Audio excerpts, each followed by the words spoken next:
అంటే వాళ్ళు ఎందుకు కావాల్సిన వాళ్ళు కాదా? మనం పిలిపిస్తే రావాలి కదా. వాళ్ళు కాకుండా ఈరోజు ఒక మీ రిపోర్టరు మనం ఎట్లా పోవడానికి రాత్రి పోవడానికి ప్రయత్నం చేశారు. ఏ ఆధార్ పైన పోతున్నారు? 5:30 టికెట్ బుక్ చేసి బ్యాంకాక్ పేరుతో వెళ్తున్నారు. కావాల్సింది ఆనే మనకు కోఆపరేట్ చేయాలి కాదానే, చేయకుండా ఎందుకు పారిపోతున్నారు? ఎందుకు పోతున్నారు? మనం అలాంటి ఉన్నప్పుడు ఆయన ఇంటికి పోయినప్పుడు వాళ్ళ ఇంటి ఎందుకు మనకు కావాల్సిన వాడు వస్తానని చెప్పి వెళ్ళిపోయారు. ఎక్కడికి వెళ్ళిపోయారనే ఈ రోజు కూడా పతా లేదు. ఎందుకు? చట్టం ముందు రండి కదా, చట్టంని ఫేస్ చేయండి కదా, అధికారం ముందు రండి. ఇన్వెస్టిగేట్ సహకరించండి.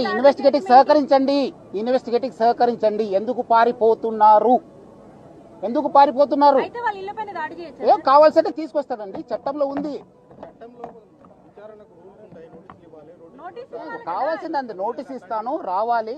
వచ్చినప్పుడు మనకు పోతాను, ఇన్వెస్టిగేషన్ ఏం ఆధారం ఉంది దాని ప్రకారం చేస్తాను. మనం అదేం అట్లా ఏం లేదు, మనకు కావాల్సిన వాళ్ళు రావాలి, తీసుకొస్తాను. ఏముంది చట్టం?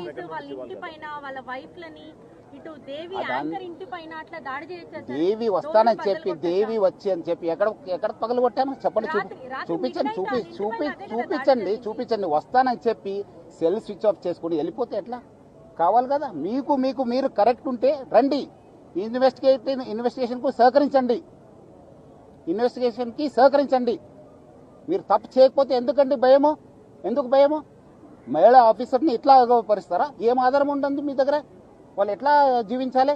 వాళ్ళ కుటుంబంలో ఎంత పరిస్థితి? సిట్ అంటేనే ఇన్వెస్టిగేషన్. సిట్ కంటే వేరే ఇన్వెస్టిగేషన్ కి సిట్ కి ఏం వేరే ఏం లేదు మేడం. సిట్ ఎందుకు ఇవ్వాలండి నోటీసు? మనకు కావాల్సిన వాళ్ళు పిలిపిస్తాను, ఎంక్వైరీ చేస్తాను, మీరు రండి. పిలిపించినట్లు రావాలి కదా. ఎందుకు పారిపోతున్నారు? ఏదో నేను బ్యాంకాక్ వెళ్తున్నాను సార్, నేను ఇప్పుడు మీ సిఇఓ గారు ఎక్కడ ఉన్నారండి? రావాలి కదా.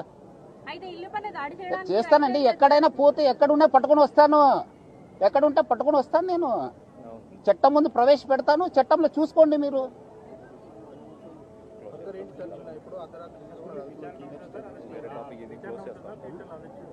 ఏది చట్టం తన పని చేస్తుంది, కావాల్సిన వాళ్ళందరూ కూడా తీసుకొస్తాను.